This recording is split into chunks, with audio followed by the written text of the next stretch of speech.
Hello, this presentation is about a common drug compound that is used as an anticoagulant or blood thinner in the body.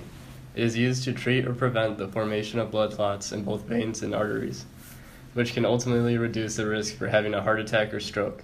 The name of this compound is warfarin. The structure of warfarin can be seen here. This molecule has a molecular formula of C19H18O4 and a molecular weight of approximately 308.333 grams per mole. Looking at the structure directly, we can see that there are three six-membered rings, two of which are benzyl rings, and one of which contains an oxygen atom within the six-membered ring. There is also the presence of an ester functional group, a ketone, as well as an alcohol group. The active form of the drug, or the form that is given to patients, is in its sodium salt form.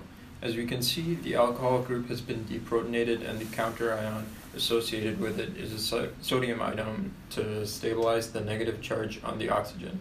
The sodium salt is sold to consumers and patients in a racemic mixture.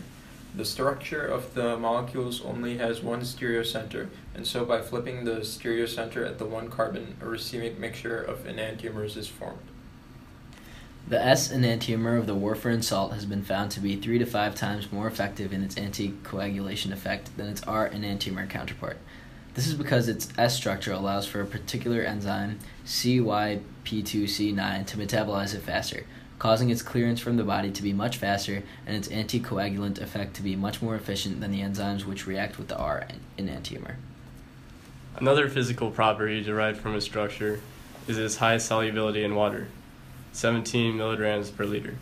Due to the negative charge on the oxygen, the negative charge interacts with the strong polar water molecules, allowing hydrogen bonds to form and thereby quickly dissolving in water. Analogous to this, warfarin salt is also highly soluble in blood due to the fact that blood is polar and is also made highly of water. This means distribution throughout the body once it reaches the bloodstream is fairly fast. In solution, warfarin has been seen to tautomerize to form a cyclic hemiketal through a reaction between the ketone and the 4-hydroxy group. However, further studies with similar anticoagulants have shown that the active structure of warfarin is the original tautomer. Lastly, warfarin's other physical features include that it is as colorless a crystalline powder, and it has a melting point of 322 degrees Fahrenheit, or 161 degrees Celsius. It is not flammable and not corrosive. As stated before, warfarin is used to treat or prevent the formation of blood clots in both veins and arteries, which can ultimately reduce the risk for having a heart attack or stroke. In order for blood clots to form, molecules called clotting factors are needed. Clotting factors signal each other to cause a chain reaction in which they come out of dissolution and form strands called fibrin that trap platelets in cells, causing a clot to form. Vitamin K is an essential component of these clotting factors, and so warfarin inhibits the enzyme vitamin K epoxide reductase, thereby preventing the production of vitamin K-dependent clotting factors. Vitamin K is considered fat-soluble due to its nonpolarity, which allows it to be dissolved by other nonpolar compounds such as lipids.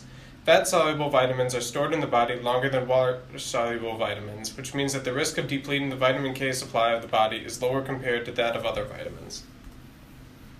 In the body, vitamin K is naturally oxidized into phyloquinone oxide through the carboxylation of glutamic acid. The enzyme vitamin K epoxide reductase functions to reduce the oxide back into vitamin K. This means that vitamin K is constantly changing forms.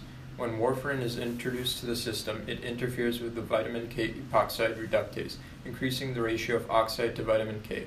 The oxide competes with the action of vitamin K, blocking active sites in the synthesis of prothrombin, an essential blood clotting factor. Essentially, warfarin changes the intracellular redox state of human vitamin K epoxide reductase, which is how it works to inhibit the enzyme. In one journal, the mechanism of this inhibition was discovered when it was found out that the mutation of two cysteines, an amino acid with a thiol, or SH group, stopped the inhibition of the molecule. This allowed them to conclude that a disulfide, or SS bond, was formed between the two cysteines that was necessary for warfarin to bind to vitamin K epoxide reductase. Therefore, warfarin binds to vitamin K epoxide reductase in a way that is stabilized by the SS bond, as is shown in the image. When the enzyme reduces vitamin K, each catalytic cycle involves the conversion of two sulfohydryl groups to a disulfide bond. The presence of warfarin does not allow this conversion to occur, inhibiting the enzyme. In the 1920s, American and Canadian farmers on the Great Plains were plagued by the sudden deaths of healthy cattle due to internal bleeding. The culprit was found to be moldy sweet clover hay that was causing the illness. However, it wasn't until a decade later that research began to find the biological agent after a Wisconsin farmer brought a milk can full of blood from a poisoned cow to the University of Wisconsin.